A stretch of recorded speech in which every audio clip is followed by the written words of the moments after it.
Our next guest has more good ideas than you've had hot dinners. He's the king of screens big and small, of podcasts and the book world. His latest novel, The Impossible Fortune, is the 5th in the Thursday Murder Club series and is out now. So don't hold back on the applause and please welcome the genius that is Richard Osman. Yeah, baby! Hey, Rich. Oh my goodness, How are you? that's not even a sound effect. No, and That's real people. I think you do want to do it, don't you? Don't feel Yeah, Richard! It's great, isn't it? Yeah, The effervescence, the irrepressence, the exuberance of youth. It is. Do you take them home with you? Yeah, well, yeah, sometimes. Yeah, costs too much money nowadays. Yeah, their appetite, their insatiation for anything that costs money knows no bounds. Yeah, That'd be great though. Anytime you make a meal or something, Yeah. and you just open the door, just everyone's cheering you on. yeah. You know, with the fridge lights, go on, hear the cheer. Go on. There you go. Do you think it's shallow? No, oh my god. Do you know what? I was just about to say the exact opposite. I think it's deep. Yes, good, thank you.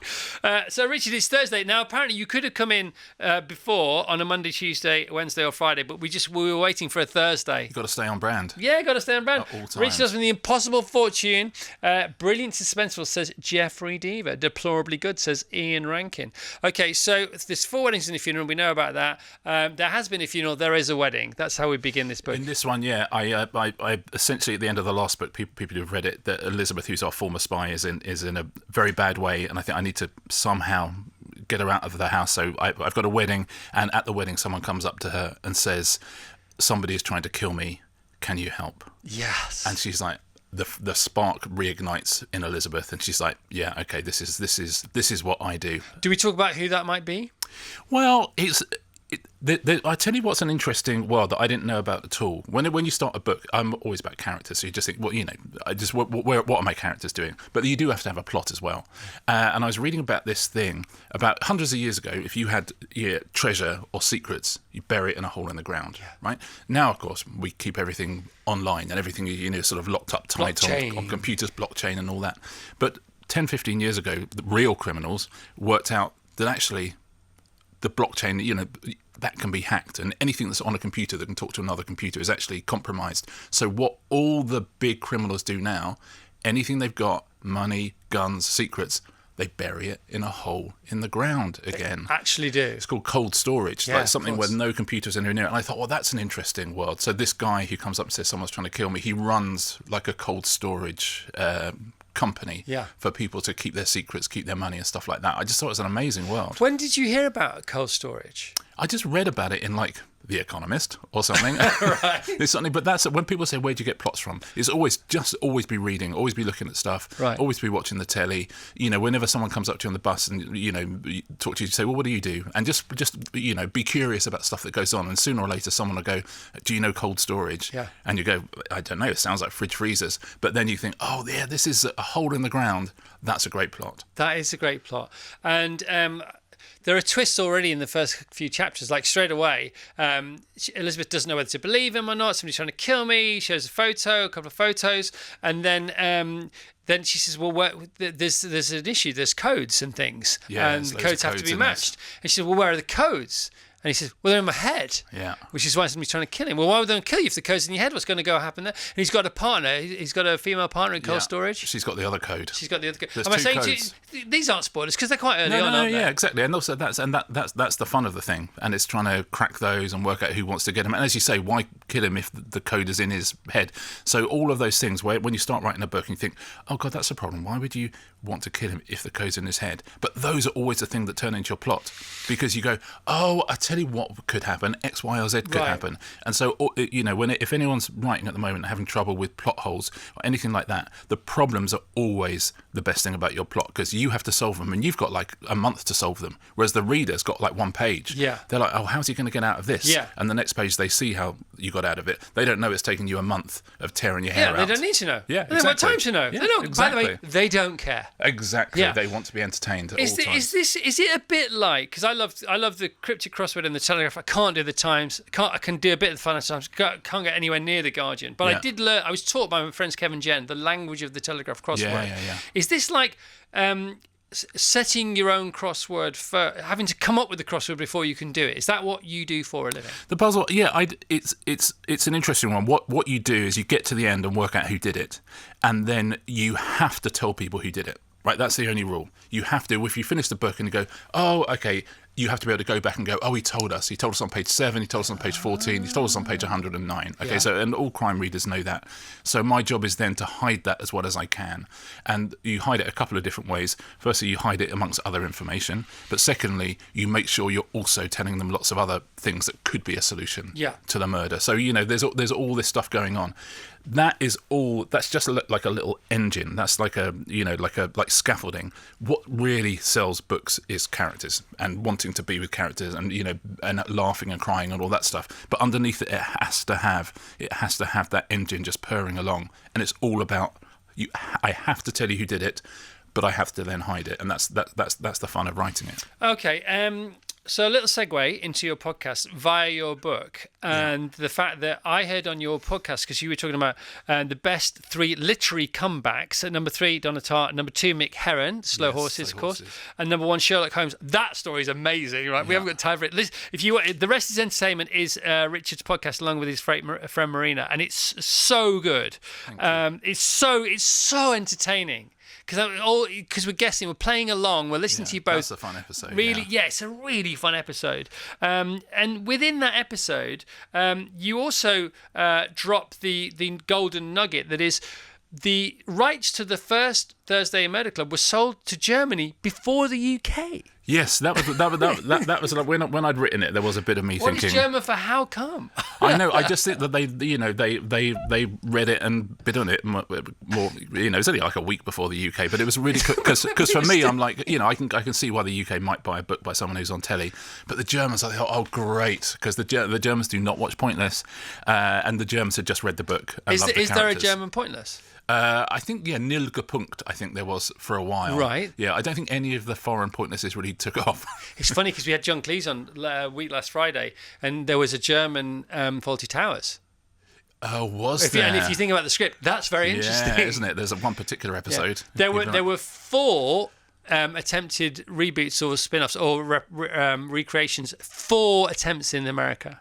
Yeah, I mean, it's like, have I got news for you? I mean, they try these things out almost endlessly. Have you done an episode on that on your podcast? Yes, I think we've done why do we not have late night talk shows every night, and why do the Americans not have panel shows? Have you done the most exportable or the most unlikely exportable or transferable show, and the one that we all thought was transferable but ended up not working? Well, Come Dine With Me is always fascinating. Wherever you go in the world, literally anywhere in the world, they will have not just our Come Dine With Me, but they'll have their own Come Dine With Me, because it's very, very cheap to make and everyone loves it. So Come Dine With Me is sold. They do their own kind of, there'll be a Botswana and Come Dine With Me if you're in Botswana. Yeah. And I always, if you go abroad, you'll flick onto some weird channel and you go, hold on, is this 4 in a bed? But it's 4 in a bed Somalia. When you used to work for Endemol, what was the most successful sort of multi-territory show that you were involved in? Oh, you had in your building? Deal or No Deal was enormous everywhere. I mean, Big Brother, obviously. Deal or No Deal was huge. And that started in Holland, did it? That started as a lottery show in Holland, right. But in the UK was where it sort of took off. But funnily enough, the one that got bigger than all of them was £1 Million Drop, right, which we did over here with Davina, and that went everywhere in the world almost immediately, and everyone just got it straight away. Did it have legs, that one? Yes, it did sort of 10 seasons in some places, and it's like Deal or No Deal is back in the UK now, and it's back in, it's just these things don't go away now. If you've got a format that kind of works, every 5 years ago or so, someone goes, oh, we should bring that back. I've been banging on this morning. I know you've been on the tube seat in here, but I've been banging on this morning. I did a sort of clickbaity thing. Coming up today, potential headlines of the future of TV. Anton Deck live on Sky on a Saturday night, and the Bake Off goes back to the BBC. This is all from your podcast. Yeah. You talking about BBC and Channel 4 having to merge inevitably, I'd have thought so. And Sky and ITV probably going to merge.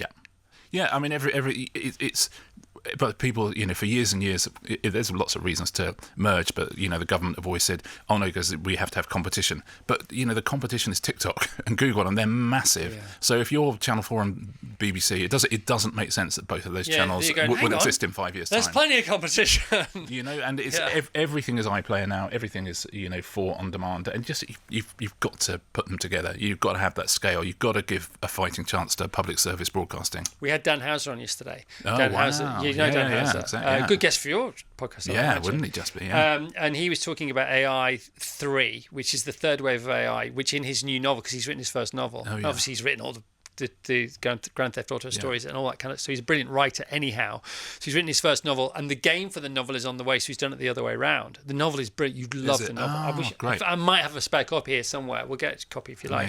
Amazing. And it's set in the near future, 2041. Okay. 5 years after AI 3 has failed again, and his main character Kurt has fled to Asia, and so I'm saying clearly, Dan, you have an opinion about AI now, and chapter and verse of why no need to worry about it this time round. Yeah, that's what it feels like. And the other thing it really seems to be promoting, and people listening to this will really buy this, because I know a lot of Virgin listeners go to gigs, and it is really, really promoting human interaction. Like, people are really, really seeking out going out with other people, seeing things. Look at Oasis last year. Oasis, you could write an Oasis album with AI probably, but you can't have 90,000 people singing along, sharing their childhoods with AI. You can't do it. And so that idea that in our communities now, and gigs and live comedy and stuff like that, I think it's really booming. And the idea of, but AI will be able to write books. You think, well, it definitely will be able to, but people will want to go out and buy a book written by a human being who they can talk to. And there'll be something missing. Yeah, exactly. Yeah, and we'll know what it is without knowing what it is. Or without knowing that we know what it is. Our reaction to the idea of AI, I think it will be a powerful force. I hope so. And what about you and Oasis? Did you go and see him? Do you know what? I didn't. Interesting. Well, only because the first time round when Oasis came out, because my brother was in Suede and the whole Britpop wars and stuff like that, I sort of felt slightly kind of involved in all of that, and I knew a lot of the people in that world, and it's not for me. I'll always go and see a comedy gig before I'll see a music gig, and I love Oasis, and I think they're they are a brilliant band, but every single person on the train wearing merch, you just think, but this is the thing, in this world of AI, you think everyone wants to be part of something real and true, and that was the great thing about Oasis in the 90s. So here's me in the smoke zone, because I went to see them, right? Did you? But I only went to see them because of my daughter and my son, because I wasn't going to go. And here's me now saying, oh really, that's interesting. I just heard myself say that, because I wouldn't have gone. And I went, and it was great, and it was better than I thought it was going to be, and I thought it was going to be great, and I've seen them before and all that, Nebworth and all this kind of stuff. Really interesting for a couple of reasons. Number one is because they were so professional, right? That's the thing. And had they been like that back in the day, there wouldn't be any demand for any tickets now. By the way, that's not a judgment. That's so ironic. Do you know what I mean? They've nailed this world tour so hard. It's that, so clever. They go on stage holding hands. Oh my God. And it's brilliant. And the other thing, my other observation from it, overwhelmingly, was how loud the audience were singing the songs. Isn't it? But yeah, because you can amplify and control the volume of a band, but you can't control the volume of 90,000 people. It was deafening for 2 hours. Yeah. It was unbelievable. Put that against AI. There you go. What wins? AI off. I'm AI off. I'm very excited to go and see Squeeze. I'll say that. That I am excited to do. So Squeeze are touring. Yeah. I was just hearing with that. Oh my God, that would be amazing. Squeeze, I think might be. So Squeeze got their own tour going on. Band. They're on Ben Jones's show tonight. Madness were on our show playing live yesterday. Oh my God. Madness and Squeeze are playing in December. Oh, I mean, come on. I've never been to a Madness. We've had Madness at Carfest, but I've never been to a Madness gig at the O2. And so just like, I said, what's like, it's just mad. It is crazy. Just so hit crazy. after hit after hit. But apparently it just goes off. Oh yeah, of course it does. Can you imagine all those mostly blokes just going absolutely mental? That's the generation before Oasis. They're like, no, I mean, Madness and Squeeze were the generation before Oasis. I don't think it was the Smiths. I mean, I like the Smiths. I know you talk about the Smiths. But Squeeze, and Mandis, they're the great songwriters. While we're talking about music, should we do this thing? So the rest of entertainment. One of the episodes, the biggest ever comebacks. I love your show. I love your show. I have two favourite podcasts in the world. One is Smartless. The other one is yours. Rich Roll will always be in my heart. Different kind of thing though. Some 40-minute episodes, some 7-minute episodes, some 1 hour 42-minute episodes, some 41-minute episodes. You just do what you fancy. You and Marina, don't you? It's great. And you did this. The rest of entertainment, the biggest ever comebacks. I don't know if you know you did this. Can I tell you something? Oh no. So Marina did the best TV comebacks. Yes. Right. Number 3, Paula Abdul, which is a bang on. Yeah. Number 2, Larry Hagman or Joan Collins. Yeah. Number 1, Donald Trump. Right. Yeah. Interesting. Donald Trump, The Apprentice. Without The Apprentice, you don't get President Trump, most powerful man in the world. So she said, number 2, either Larry Hagman or Joan Collins. And you tell me, hang on a minute, that's 2. This is a top 4, not a top 3. Yeah, exactly. You know what you did? You know what you did in the item before? Yes, I know. I did. Listen, I can. You did 5 number 3s for your bands. I can do. Yeah, you can do 5 number 3s. That's okay, but you can't do 2 number 2. If you've got 2 number 2s, then the number 3 was number 4. Yeah. Whereas you can do 5 tied number 3s because I haven't got a number 4. I've got a number 9. So I can do. You can't have a tie at 1 or 2. That's what you can't do. Okay. All right, fair enough. So that's good. I thought I was in the wrong there, but prosecution rests. it turns out I wasn't. Okay. I didn't withdrawn, Your Honour. I didn't mention Noel Edmonds in that. I should have done. Go on, tell me about that. No, that was a hell of a comeback, wasn't it? It was a hell of a comeback. Deal or No Deal was a. But Donald Trump's mic drop, isn't it? Oh yeah. I mean, Listen, it's mad. I mean, Noel would say his was a bigger comeback than Donald Trump. Yeah. But it's. I would agree with him. It's just the rest of the world would have an issue. Well, you might agree too. The thing about Donald Trump getting on The Apprentice, you would know about the Gwen Stefani story then. No, I don't think I do. What can you pull up the Gwen Stefani? The reason Trump ended up on The Apprentice was something Gwen Stefani said, and without Gwen, I think. By the way, we're going to check this out. Gwen said something, then you get The Apprentice and Trump, and then you get President Trump. By the way, nothing against Gwen Stefani. Oh no, listen, absolutely love her. Let's say she was not doing it deliberately. She was not doing it deliberately. The other, we're just having fun. Is that right? We're having some no, fun. of course it is. Okay, so the other thing you sort of chanced upon in one of your riffs with Marina recently was you brought up that amazing show, Only Fools on Horses. Oh yeah, right? That was one of our celebrities doing show jumping. Yeah. Now, okay, the show lasted a couple of 3 series. Don't know, can't remember how many. I think maybe one series. one. Maybe we're being kind here. But it should have been given a second just because of the title.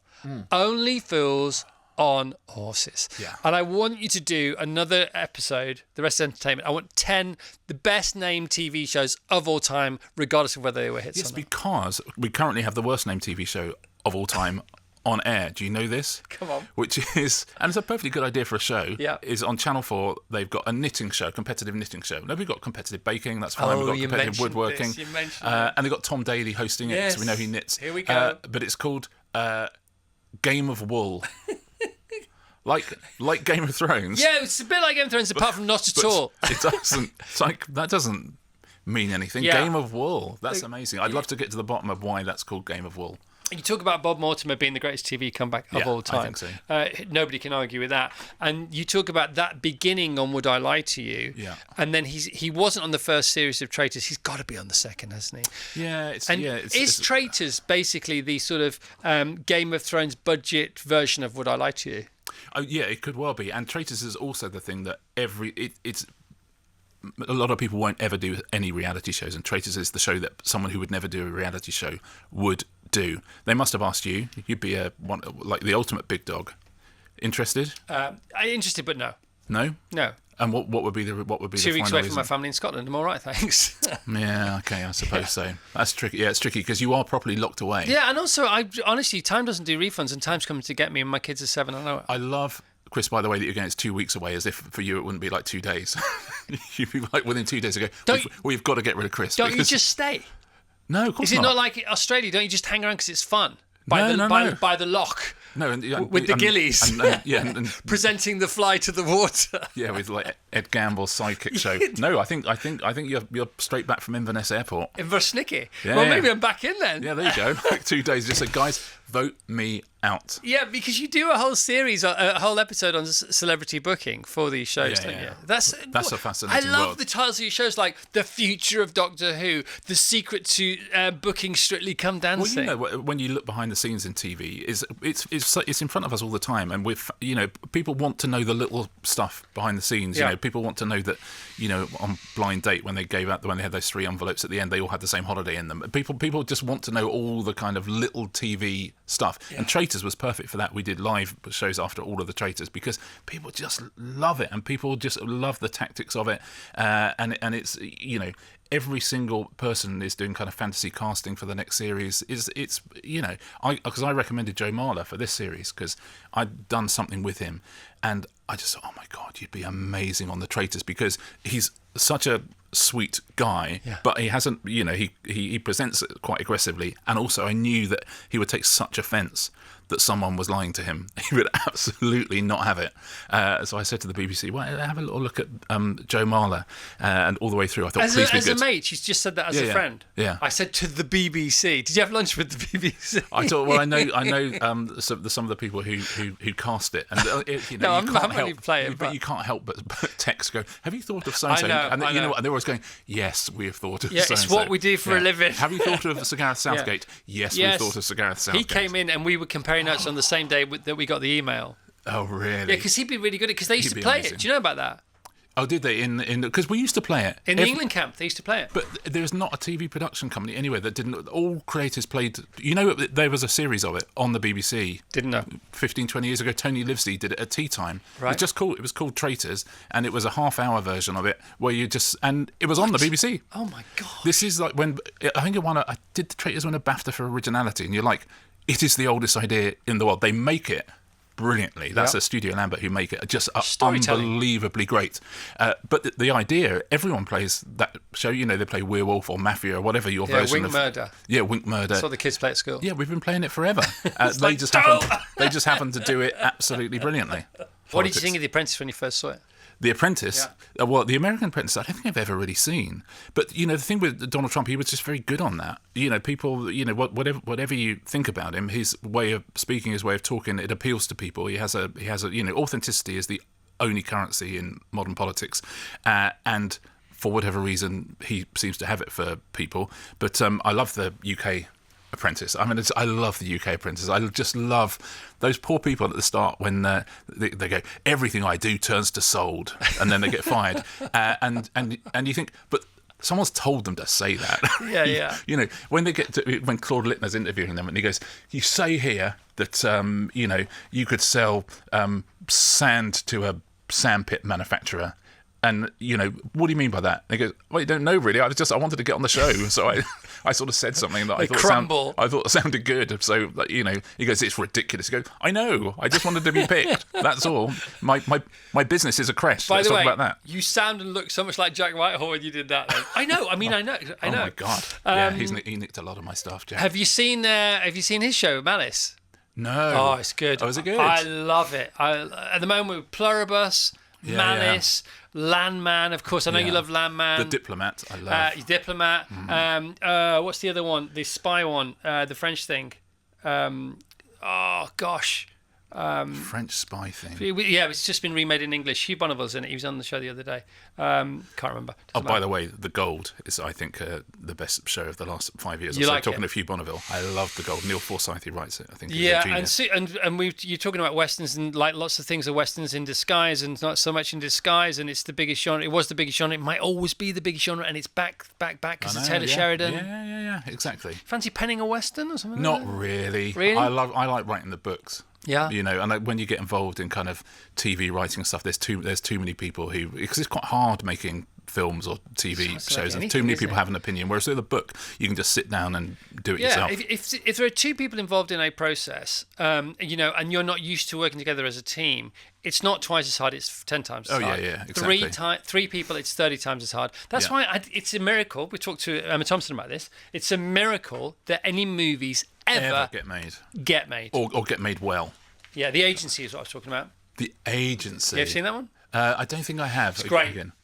When I listen to you and meet you again, and I love you, and when you've done things for us in the past and you helped us out and you did that amazing bespoke pub quiz in a pub for some auction winners that you clearly had taken loads of time and effort and love over, I always wonder how on earth what your day is like. Yeah. Because you harvest all the time, don't you? Whether it's music or movies or telly or literature or writing or creating or talking or, I read it in The Economist the other day or whatever it is. Is that what you do? Well, I'm just interested in things, and if you're interested, but I'm interested in I can't do science or languages or music. There's a million things I can't do, and so I have a very narrow focus, and I'm really interested in that. I'm interested in what's new. So are you a media / modern culture file? Yeah, I love all that, and I love sport, and I love. So there's always sport. You love sport. You got time for that as well. Because it's what's going on, but also I love not working, and writing is one of those things. You focus on it incredibly hard for 3 hours, and then the rest of the day is your own.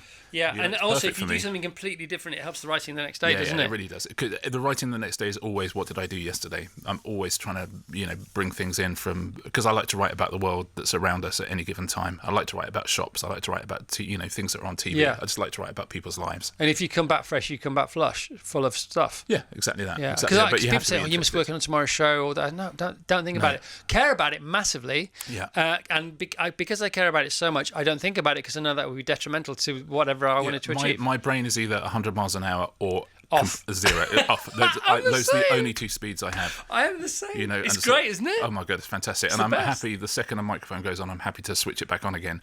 But other than that, it is, oh my God, it's off at all times just watching the snooker. Would you ever do a radio show, you and Marina? I mean, podcasts, it's the same thing, isn't it? I know. It's kind of and you'd audio. have to be there all the time. Or... Yeah, and it's I would love to hear you on this station, you and her, just once a week. Anyway, it doesn't matter. It's another story. No, she's great. I'm very lucky to work opposite her. Yeah. What's her background, Marina?